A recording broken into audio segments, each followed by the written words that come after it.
of this talk is Blather, Rinse, Repeat, an ethnography of conspiracy theory. That's my name, that's where you can find us on the web. And if you really want to hassle me or scream or shout at me, you can find us on Twitter. That's me on Twitter, and that's Blather on Twitter. So what's this all about? Back in 1934, there was a magazine created called Blather. It was created by this gentleman called Flann O'Brien. Some of you might know him better as Miles de Gotteling, also the author of the novels The Third Policeman, The Swim Two Birds, and a general all-round reprobate and wonderful writer, and kind of the founding father of Blather.net. What was Blather, the magazine, in 1934? Well, he said it was a publication of the gutter, which would achieve entirely new levels in everything which is contemptible, despicable, and unspeakable in contemporary journalism. Blather has no principles, no honour, no shame, and its objects were the fostering of graft and corruption in public life, the furtherance of cant and hypocrisy, and the encouragement of humbug and hysteria, and the glorification of greed and Gombianism. That is pretty much our mission statement today in 2009.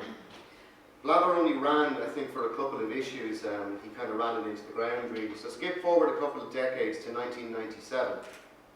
And Blather.net is created specifically by this reprobate, Dave Wallace, who's sitting here in the front row, as the paparazzi guy. And Blather.net started out as a newsletter for a company called NUA. NUA went bust, and Dave took it online and then created Blather.net.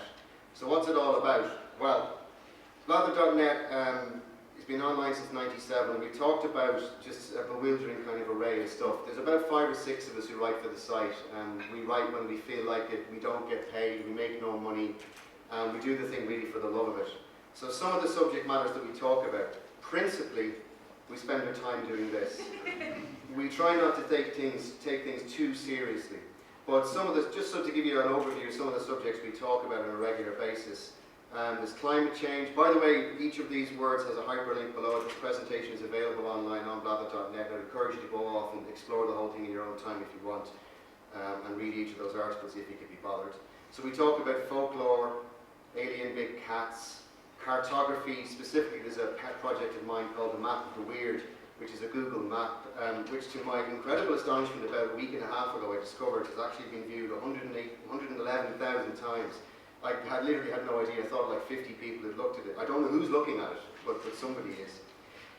We also talk about frog falls, ghosts. Mythology is a central interest in recent years. General paranormal activity. Leprechaun, the Irish porn industry. No, seriously, there is actually a thing called the Irish porn industry. I hasten to add, I did not write this story. It was someone else. And it's one of those wonderful, really go have a look at this, it's one of my favourite Blather stories. It's just a kind of bonkers tale to do with sigil magic and dodgy acting agents, and I'll let you read it and make up your own mind. Cryptozoology is another big one over the years. We're also kind of interested in art as we've gotten a bit older, you know, we've gotten a little bit more pretentious. Ancient history is a big one. Alternative archaeology as well. We have a guy writing for the site who writes by the name of Ender Wigan. He's a professional archaeologist, and he has a very unique slant on archaeology, which I'd encourage you all to have a rummage around, and he's great crack. Technology, well really, okay, that's me. No one else is interested in technology but me. Poltergeists have come up here and there as well. Mass hysteria, which is something I'll be coming back to in a little bit of a while. Writing, in general, sort of creative writing. Urban legends is a speciality of ours, not least because we've actually created a few of them. Some of you may have heard apocryphal tales of underground tunnels underneath Clontarf. If you have, it's because we made that story up, and it's now quoted in history books as fact. Fraudsters, liars and phenophilers, always popular.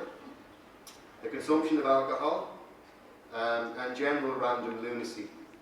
So what are we, and what's our slant on all this? Because people always ask us, you know, what's your opinion on all these things? Do you believe, do you not believe? Are you smart arses, are you cynics? If I was being pretentious, I'd like to think of ourselves as anthropologists of the damned, that we kind of, you know, rummage around in the bowels of the internet and kind of come up with interesting stories and kind of look at what they are. But someone else last year also lovingly described us as internet anoraks. I'm not sure which is the more appropriate description, but I think the reality is somewhere in the middle. So you're probably wondering, well, what's your position on all this stuff? You've been writing about it for years. Well, the position kind of is that we have no position. There's a favourite quote of ours, which is, we try to achieve a condition of negative capability. That is, when man is capable of being in uncertainties, mysteries, doubts, without any irritable reaching after fact and reason. Or to put it another way, I'm not as interested in finding UFOs as I am in finding UFO stories. And I want you to bear that in mind as I talk through what I'm going to start gabbling about in about 5 minutes. Or to go back to how Flan used to put it, Blather doesn't care. We're just interested in the stories. So, sorry, geek stuff alert, okay? I'm doing a Master's in e-learning at the University of Edinburgh. That's what I do for a living. I'm an e-learning person. I create digital courses online that people go and access through a website and design curriculums, all that kind of boring stuff. Current course I'm doing is called Digital Cultures. And it's a weird little course. It's currently running, due to end in December. Those are the learning outcomes for the course. Don't worry, I'm not going to read them to you. If you do want to read them for some bizarre reason, you can read all of it at this particular URL. And all the course materials are done in the public. So what's the course all about? The course is a study of online cyberculture, and specifically looking at cyberculture through two kind of lenses, looking at two kind of narrative structures or stories that we tell about the internet. And the first of which is that we tend to talk about there's a utopian narrative and then there's a dystopian narrative. So the utopian narrative is that the internet is going to free us all, bring democracy to all corners of the earth, release us from the tyranny of governments and big corporations and all that kind of thing. And it's a great playful place where we can kind of muck around and do whatever we like. The second narrative is the dystopian narrative, which is that the internet's actually going to enslave a lot of us because it gives governments and big corporations access to levels of data about us that we would never previously have given to them. The suspicion of every time you post something on Facebook, the CIA are using echelon to kind of character what you do, what books you read, what movies you watch and all that kind of thing. So those are the two kind of narratives that keep coming up. And you can see that in science fiction movies and science fiction novels. So we were asked to then design something called a visual artifact. And going back to me being kind of into maps and geeky stuff, I did this thing called "The Map is Not the Territory," which is a favourite quote from Korbishki. And it's a notional map of the internet showing 4 towns. So I'm not going to show you the map. But I came up with this idea of 4 towns, the first of which is called Cyberbia. Cyberbia is, think of Facebook, a kind of twitching curtains, weird kind of paranoid place, kind of like 1950s picket fence America, where everybody's kind of watching each other's behaviour, strangely stalking one another, who's going out with who's broken up with who, all that kind of weird twitchy curtain behaviour. Or as my dad said this morning, the valley of the squinting windows, whatever that means. And that name, Cyberbia, comes from a book by a guy called James Harkin, which he talks about this. He talks about the evolution of the internet actually came from Second World War radars trying to track down German bombers, and it creates the first information loops, which is essentially what Facebook is.